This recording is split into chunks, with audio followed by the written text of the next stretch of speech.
आज या पवित्र तपस्थलीवर वाघबंधूंच्या वस्तीवर मासाहेब नर्मदा आई हरिश्चंद्र वाघ या मातेचं प्रथम पुण्यस्मरण वर्षश्राद्ध म्हणा. त्या निमित्ताने त्यांच्या पाठीमागे असलेले त्यांचे सुपुत्र पोपट हरिश्चंद्र वाघ, सुभाष हरिश्चंद्र वाघ, योगेश हरिश्चंद्र वाघ आणि 2 मुली आहे, 3 सुना आहे, सुनीताबाई, शांताबाई या 2 मुली, 3 सुना आहे. असा हा परिवार एकेकाळी या वस्तीची शोभा असणारी नर्मदा आई या मातेचं पुण्यस्मरण आहे, वर्षश्राद्ध आहे. ज्याने आपल्या जीवनामध्ये चांगलं काही केलं ना दादा. ही माता ज्यावेळेला डोंगरावर कथा व्हायची ना दादा, नामस्मरण व्हायचं ना, आपल्या लेकरांना घेऊन तिथं अवेळी पहाटच्या वेळी कधी यायचं, भजन करायचं आणि त्याचाच लाभ आहे. आज इथं जी विशेष उपस्थिती आहे दादा, जीवनामध्ये काय केलं आपण. बऱ्याच वेळेला काही माणसाची समज आहे, माणूस गेला का तो सोयीला लागला म्हणतो. सोयीला नाही लागला, त्यांनी जन्मभराचं काय केलं त्याच्या हिशोबाला सुरुवात झाली. विठ्ठल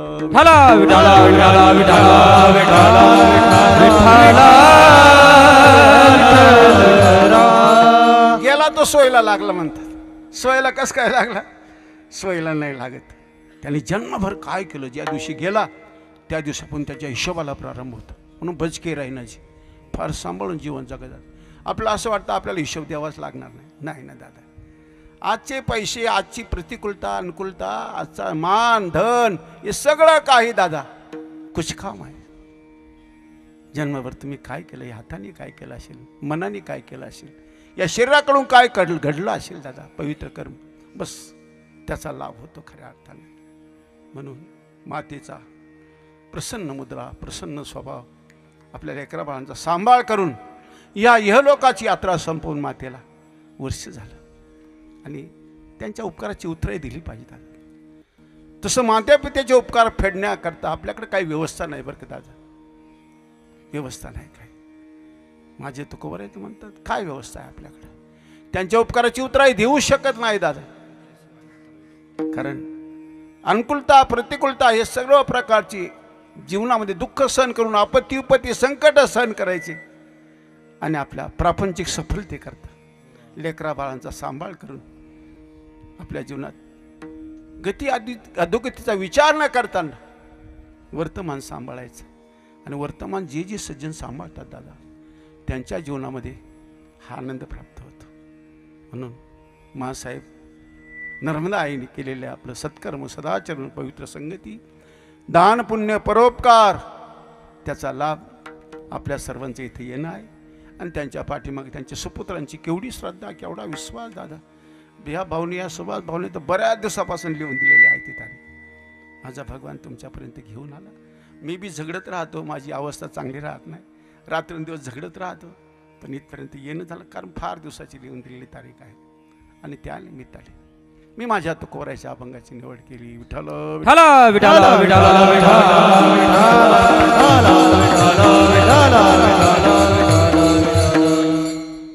भगवान तुकोबाराय प्रस्तुतच्या अभंगाद्वारा या विश्वाची निगराणी करताना, सुरक्षा करताना, सांभाळ करत असतात या विश्वामध्ये दादा. आज आम्ही जेवढं काही चांगलं पाहतो त्याच्या पाठीमागं साधू संतांचे उपकार आहे. साधू संतांचे जेवढं चांगलं पाहतो तेवढं त्याच्या पाठीमागे साधू संतांचे उपकार आहे. आणि संत इथे येतात, येथे उपकारासाठी आले गरजा वैकुंठी, वैकुंठाहून आले परोपकारा करता आले. मग इथं आल्यावर परोपकाराची कामं करायची. परोपकार करायचं म्हणजे काय, परोपकार धर्म चांगला आहे. परहित सरीस धर्म नाही भाई, परपीड सम नाही आदमाई. परहितासारखा धर्म नाही दादा, परपिढीसारखा आदमपणा नाही. माझे तुकोबाराय विश्वाची निगराणी करीत असताना, याला सांभाळीत असताना, याला जपत असताना, ये करो ये न करो, अच्छा आहे बुरा आहे, उचित आहे अनुचित आहे, धर्म आहे अधर्म आहे, नीती आहे अनिती आहे, अशी सगळ्या प्रकारची शिकवण देते. साधू संतांचं जीवन दयाळू अंतकरण. आम्ही बार बार म्हणतो साधूचं अंतकरण हे कोमल असतं आणि चारित्र्य धवल असतं. जवळ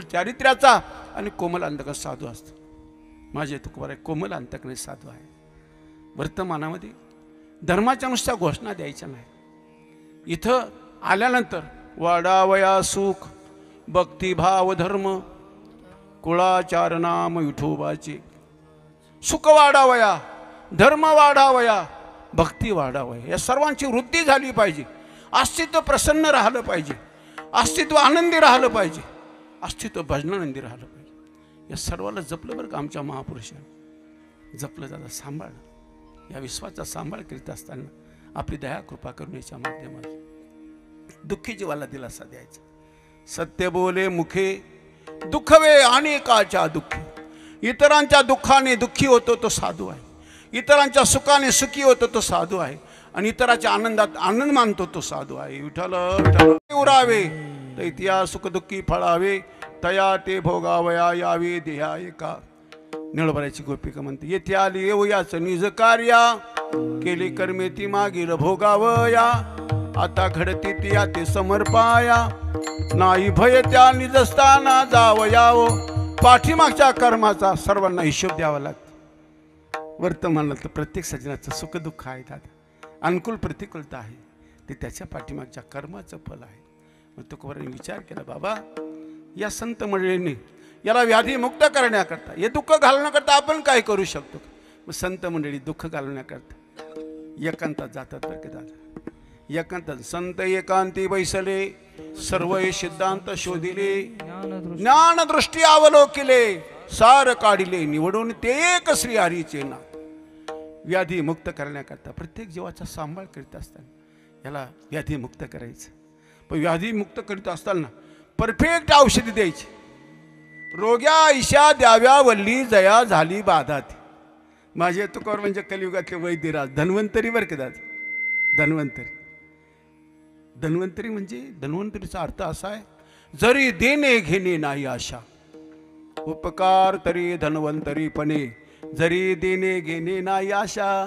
ज्याच्यामध्ये देवाणघेवाण नाही आहे धन्वंतरीची व्याख्या आहे. आता हे हॉस्पिटलमध्ये फोटो लावलेले असतात बघा, धन्वंतरीचे फोटो लावलेले असतात. धन्वंतरीचा अर्थ असा आहे, ज्याच्या देवाणघेवाण नाही. उपकार तरी धन्वंतरीपणे, जरी देणे घेणे नाही आशा. अशा पद्धतीचा तुकोबाराचा दयाळू स्वभाव या जीवाची निगराणी करता, याला सुरक्षित ठेवायचं, याला सांभाळायचं, याला जपायचं.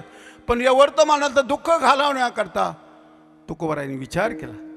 ही संत मंडळी एकांतात जाते आणि या दुःखावर मात करण्याकरता, दुःख घालवण्याकरता, व्याधी मुक्त करण्याकरता या सज्जनांना आपण काही उपाय सांगू शकतो का. मग तुकोबाराच्या ध्यानात आलं, यांना प्रत्येकाच्या पाठीमागं जे दुःख भोगतात ना, प्रत्येक सज्जन जो देखे सो दुखिया. बाबा कबीर महाराज म्हणतात, सुखिया कोही नहीं रे, जोगी दुखिया जंगम दुखिया, तपस्वी को दुख दुनारे, आशा मनसा सब घट व्यापी, कोही महल नहीं सुनारे. जो देखे सो दुखिया बाबा, सुखिया कोही नहीं रे, राजा दुखिया प्रजा दुखिया, दुखिया घर बैरागी, दुख के कारण सुखदेव ने उदरी माया त्यागी रे. जो देखे सो दुखिया बाबा. माझे कबीर महाराज तुम्हाला खरं सांगू, साच कहे तो सब जग दुखिया, झूठा कहे ना जाए रे. ब्रह्मा विष्णू शंकर दुखिया, जिने सृष्टी कमाई रे.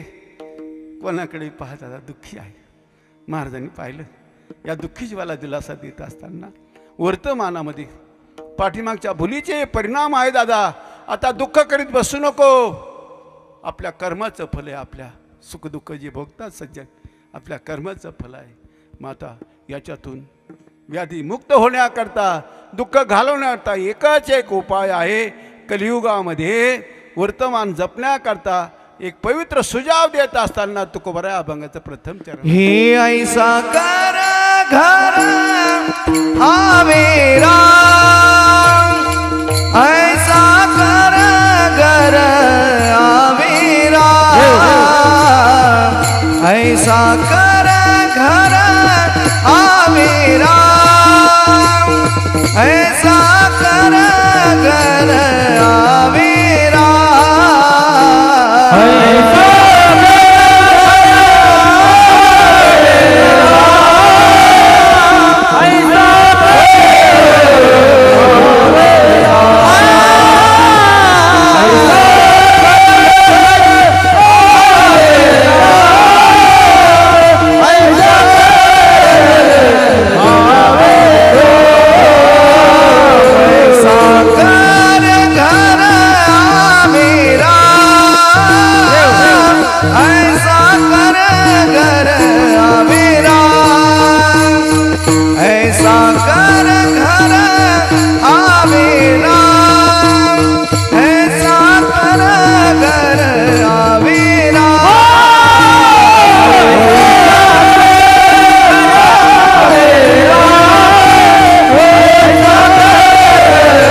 ऐसा कर घरावे राम.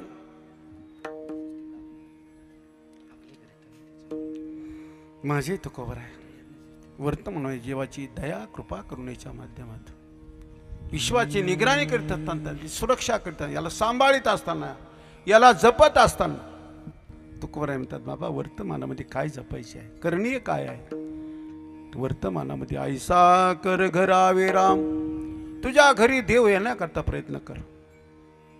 देव घरी आला तुका म्हणे हेच सुखाचे साधन, सेवी अमृत पान एका भावी. आपुला तो एक देव करून घ्यावा, तेने विन जीवा सुख नोही. देव घरी आला पाहिजे. प्रत्येक सज्जनाने एकच एक उपाय करायचा जातं, दुःख निवृत्ती करता, व्याधी मुक्त होण्याचं, टेन्शन फ्री जीवन जगायचं नाही दादा, चिंता मुक्त जगायचं नाही दादा. देव आला, चिंता ते पळाली गोकुळा बाहेरी, प्रवेश भितरी केला देवे. देव घराला नंदाची आगावा, धन्य त्याच्या दैवा देवाले. देव येण्याकरता प्रयत्न करायचा. आणि देव येण्याकरता काय केलं पाहिजे. माझे प्रभू श्रीरामराया वनाच्या रस्त्याने जात असताना, वनाच्या रस्त्याने जात असताना प्रत्येक आश्रमावर ऋषीमुनीचा आशीर्वाद घ्यायचे. घेत जावे दादा, आशीर्वाद घे, मोठ्यांचे आशीर्वाद घ्यायचे. आपला मोठेपणा विसरून जायचं दादा. या विश्वामध्ये मोठं व्हायचं आहे तर आपलं मोठेपणा, आपल्याला काय येतं, काय कमी अधिक आहे, हे सगळं विसरून जायचं. अनेकांचे आशीर्वाद घेत घेत माझा जगाचा मालिक आहे प्रभू रामराया आशीर्वाद घेत घेत प्रथम पहिल्या सुरुवातीला गेले, प्रयागराज आश्रमावर गेले, भरद्वाज मुनींकडे गेले. त्यांना रस्ता विचारला, प्रभू मला 14 वर्षाचा वनवास आहे, मला जाण्याचा रस्ता सांगा, वनात जाण्याचा रस्ता सांगा. भरद्वाज मुनींनी 4 शिष्य दिले, वनाचा रस्ता दाखवला. ते 4 शिष्य घेऊन गेले. पुढे जाऊन दादा महर्षी वाल्मिकींच्या आश्रमावर गेले. पण यांना विचारला रस्ता, वनात जाण्याचा रस्ता.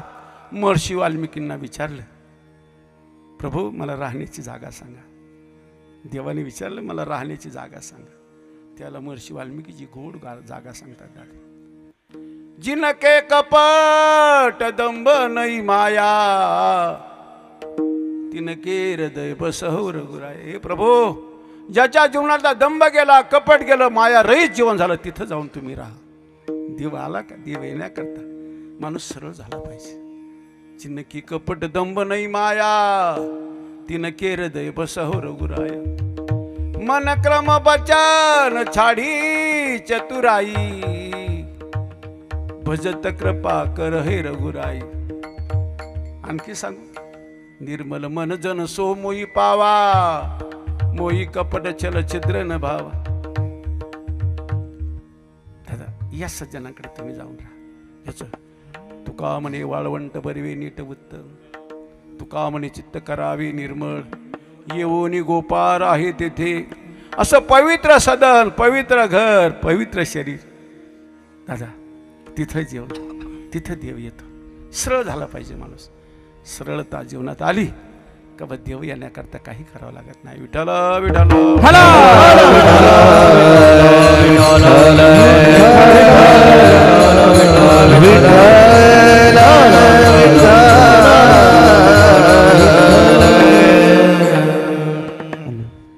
तुकोबर आहे म्हणतात बाबा.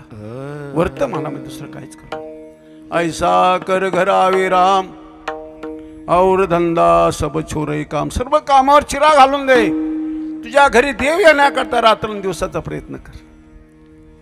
दुःख घालवायचं ना दादा. आणि कारण तुकोबर म्हणतात हे तुमच्या पाठीमागच्या भुलीचे परिणाम आहे. प्रत्येक सज्जन आज जे सुखदुःखाचे भोग भोगतो ना दादा, हे कोणावर दोष द्यायचा नाही दादा. बरीच माणसं बऱ्याच वेळेला दुसऱ्यावर आपल्या दुःखाचा बोध दुसऱ्यावर कोणावर तरी टाकून देतात. नाही दादा, हे आपल्या कर्माचं फल आहे. भोगीत राहावं लागतं, भोगीत राहावं, सहज भोगावं. कारण आपली उपाधी आहे, आपण केलेलं आपल्या आपल्या जीवनामध्ये आपल्या मनाकडून वाणीकडून व शरीराकडून जे दोष घडले त्याचे दुष्परिणाम वर्तमानामध्ये भोगावे लागतात. तो कोरे म्हणतात आता वर्तमानामध्ये एकच काम करायचं. ऐसा कर घरावे राम, और धंदा सब छोर काम. सगळ्या कामावर चिरा घालून द्यायचं, सगळ्या कामात चिरा घालायचं. देव घरी आला पाहिजे. देव घरी आला, देव घरी येतो म्हणजे या घरातही नांदतं, लौकिक घरामध्ये देव नांदतं, निश्चिंत, टेन्शन फ्री. दादा देवाला येण्याकरता प्रयत्न करायचा.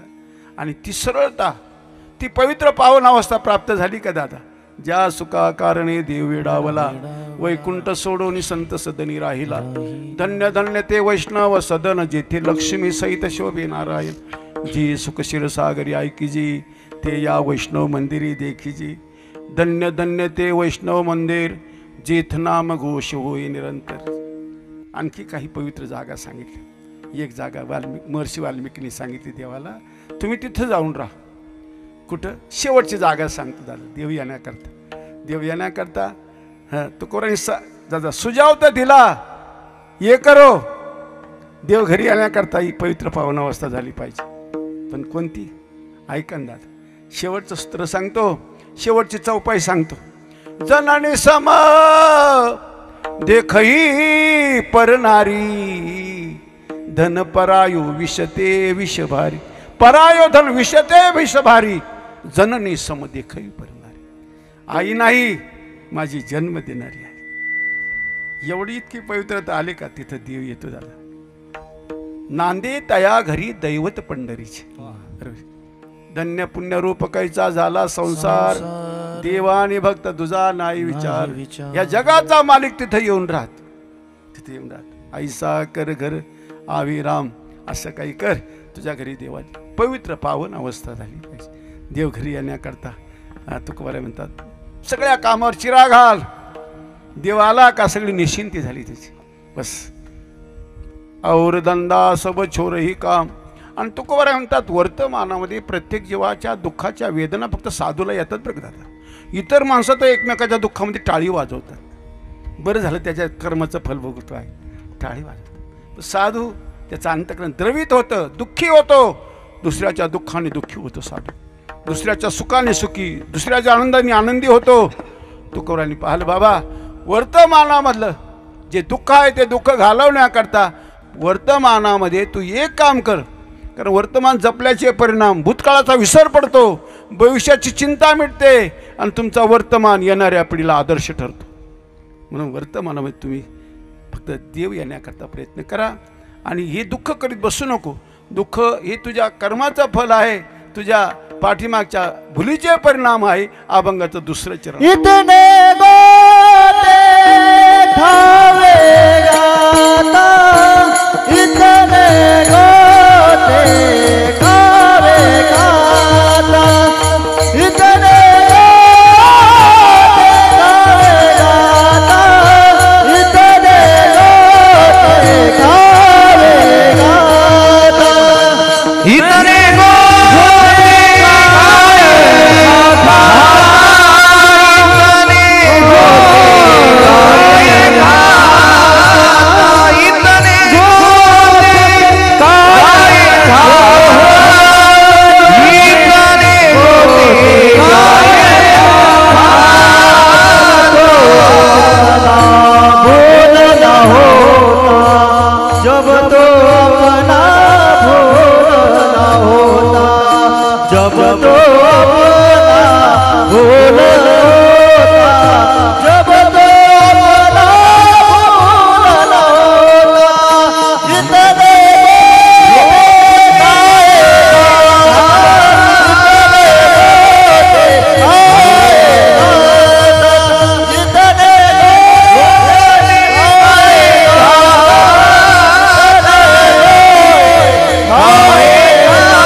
जब तू अपना भूलन होगा, जब तू अपना भूलना होगा, जब तू अपना भूलना होगा,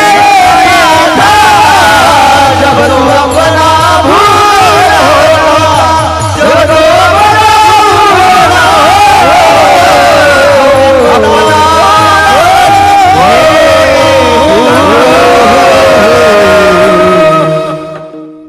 इतने गोते काय खाता किंवा इतना गोते काय खाता, जब तो अपना भूलन होता. तुकोबराय जरा भूतकाळाचं स्मरण करून देतात. वर्तमानातलं दुःख आहे ना दादा, प्रत्यक्ष जनांच्या जीवनामध्ये वर्तमानामध्ये दुःख भोगतो आहे ते त्याच्या भुलीचे परिणाम. पण काय करतात दादा, बऱ्याच वेळेला माणसं आपल्या भुलीचे परिणाम कोणावरती लादून देतात. यांच्यामुळे असं झालं, त्यांनी माझं असं केलं. नाही रे दादा, तुझ्या भुलीचे परिणाम आहे. तुझ्याकडून मनाकडून वाणीकडून शरीराकडून जे दोष घडले, जी भूल घडली, जे अपराध घडले, त्या अपराधाचं प्रायश्चित तू करतो आहे, त्याचे परिणाम तू भोगतो आहे. मग देव आला का दादा? देव आलं होतं काय दादा? जीवनातली गडबड संपून जाते. गडबड सहज तेथ नाही घाल मिली. माझे तुकोबराय बाळक्रीडा प्रकरण बघा.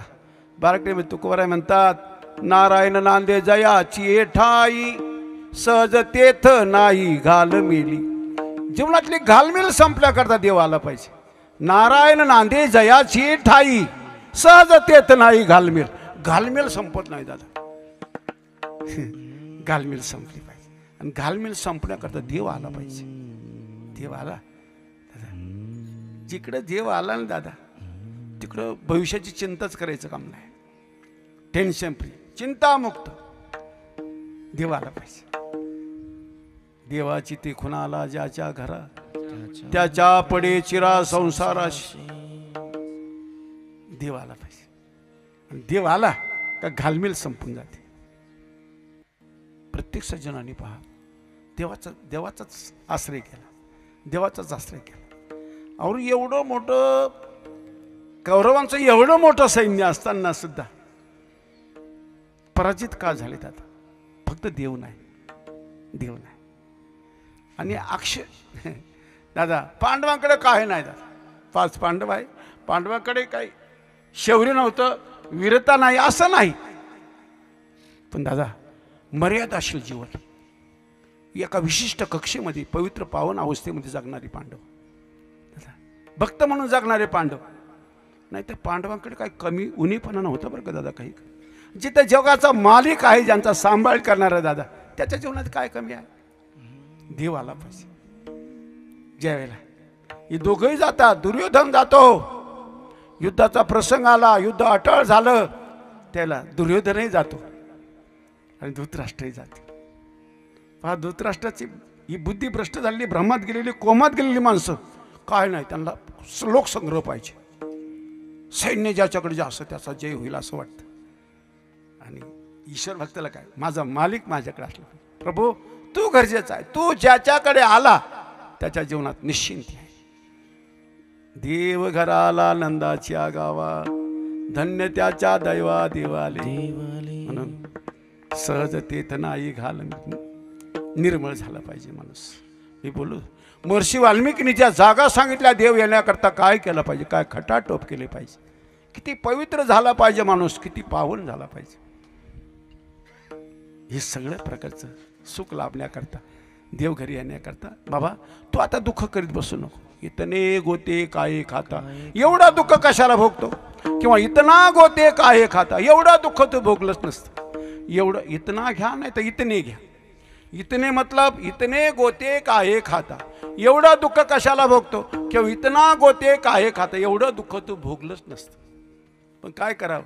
हे जब तू आपणा भूल न होता, हे पाठीमागच्या तुझ्या भुलीचे परिणाम आहे, भुलीचे परिणाम. पण भुलीचा शोध घ्यायचा बरं का वर्तमानामध्ये. काही माणसं माझे तुकोबराय थोडा भूतकाळाचा आठव करून देतात दादा. भूतकाळामध्ये जी भूल घडली, जे दोष घडले, जे अपराध घडले, त्याचे परिणाम वर्तमानामध्ये. आणि तुकोबराय थोडं भूतकाळात बी घेऊन जातात. आमचे महापुरुष बी थोडा भूतकाळ टच करतात बरं का दादा. भूतकाळ फक्त टच करायचा, टच करायचा म्हणजे त्याचं स्मरण करायचं. आपल्याकडून काय चुकलं, मोठी माणसं वर्तमानामध्ये जगत असताना आपल्या भुलीचा शोध घेतात बरं का दादा, कोणाला दोष देत नाही. अनेक रुसावे न लगे बहुता आपुल्या संचिता वाचुनिया. आपल्या भुलीचे परिणाम समजून माझं काहीतरी चुकलं म्हणतात, तेव्हा तर माझ्या जीवनात ते दुःख आलं, एवढं अरिष्ट आलं दादा. माझं काहीतरी चुकलं आणि चुकलंच म्हणावं दादा. असं चुकलं नाही, चुकलं तरी माझे दोष काहीतरी घडलं, त्याचे परिणाम मी भोगतो आहे. जब तो आपणा भूल न होता. काय माणसं भूतकाळात गेलं का तिथंच राहायचं म्हणतात. भूतकाळात राहायचं नाही, फक्त टच करायचा भूतकाळ, फक्त टच करायचं, राहायचं नाही बरं का. काय माणसं म्हणतात बाबा आम्हाला एक दिवस खायला नव्हतं, मग आता चांगलं खायला मिळतं तर मग भजन कर. वर्तमानाला दुरुस्ती करायचं, द्यायचं सोडून सर काही हंगाड्यापणा करायचा, मान प्रतिष्ठा पूजापाठ होण्याकरता काही चुकीचे कामं करायचे नाही. भूतकाळात तुझ्याकडून ते दोष घडले, भूतकाळामध्ये जायचं म्हणजे टच करायचं, माझं काय चुकलं पाहायचं. पण हे बी लोकांतात नाही कळत बरं का दादा. काय माणसं लोकांतात आपली भूल शोधायचा प्रयत्न करतात. माझं काय चुकलं, माझं काय चुकलं, अरे हे काय सांगतील तुला तुझं काय चुकलं. याने त्याचे दोष झाकायचे, त्याने याचे दोष झाकायचे, झाकाझाकीच चालू आहे. हे काय सांगतील कोणाचे दोष, सगळं झाकाझाकीचंच काम चालू. याचे त्याने याने त्याचे झाकायचे, त्याने याच्यावर पांघरून टाकायचं.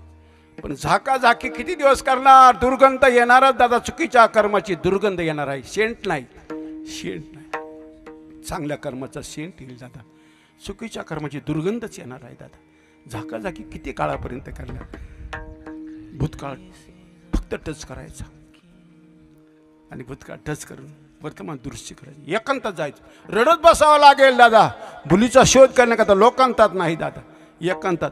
माझी सीतामाई ज्यावेळेला रावण घेऊन गेला लंकेमध्ये, एकटी बाई गेली आणि मग रडायला लागली, माझं काय चुकलं. हे त्रिजटी सांगव त्रिजटे सकय आईशी मात, देईल का नेदी भेटी रघुनाथ.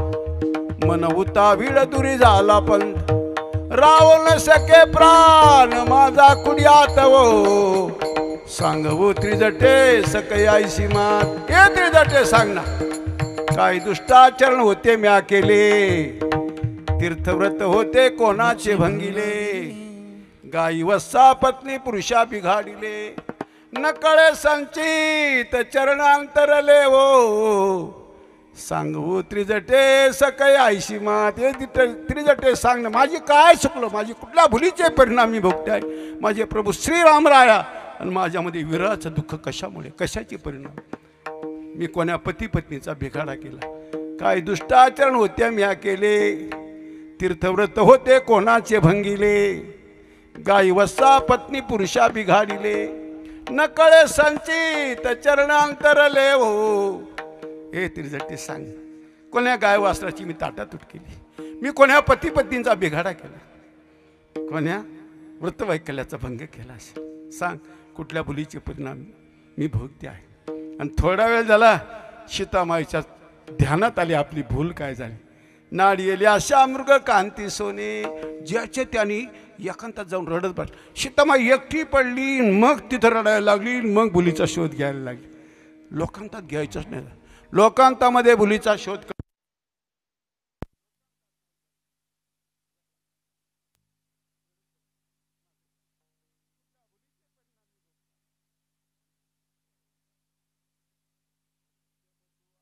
भूल न होता तेव्हा जर तुझ्याकडून काही चुकलं नसतं, भूल घडली नसती, तर दादा त्याचे परिणाम आज भोगतो आहे.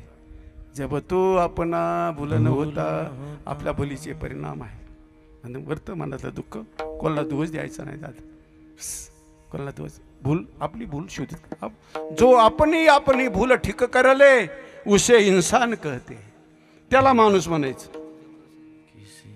कोई धनवान हो कितना, कोई इंसान निर्धन हो, कभी सुख है कभी दुख है, उसी का नाम जीवन है.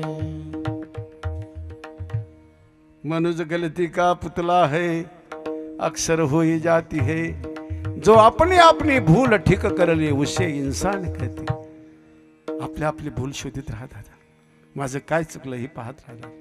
माणसं आपली भूल न शोधताना आपल्या भुलीचे परिणाम, उगा काही चुकीच्या गोष्टी आपण करायचं, चुकीचं काम आपण करायचं आणि आपलं काय चुकलं हे दाबून ठेवून आपल्या भुलीचे परिणाम भोगीत असताना आपले कोणावर त्या दोषारोपण करतात माणसं. कोणावर दोष द्यायचा नाही दादा. आणि करुसावे न लगे बहुता आपुल्या संचिता वाचनिया म्हणून भोगतो न घडे संचिता. पाठीमागचं कर्मच कर्मकर्त्याच्या शोधात असतं दादा. कर्म करणारा नांदगाव तालुक्यातला असला गेला धुळे नंदुरबारकडे जरी पळून गेला ते कर्म तिथं जाऊन जे हरी करतं. मोठा भाऊ तुम्ही चला, तुम्ही किती बी डोंगरामध्ये राहा, पण तुम्ही चुकीचं काम केलेलं आहे, तुम्हाला जावं लागेल नाशिकला. कर्मकर्त्याच्या शोधात असतो म्हणून कोण आपल्या कर्माचं दुष्परिणाम आपण भोगायचे. जेव्हा तू आपणा बोलणं होता पाठीमागे तुझ्याकडून भूतकाळामध्ये जे दोष घडले अपराध घडले त्याचे परिणाम तू वर्तमानामध्ये भोगतो आहे. म्हणून आता वर्तमानामध्ये एकच काम कर. देव घरी आला कारण सगळी निश्चिंती भवरोग आयशी जाय अनेक काय शुल्लके रोग्या आयशा द्याव्या वल्ली जया झाली बाधा ते भवरोग आयशे जाय अनेक काय शुल्लके. विठ्ठला विठ्ठला.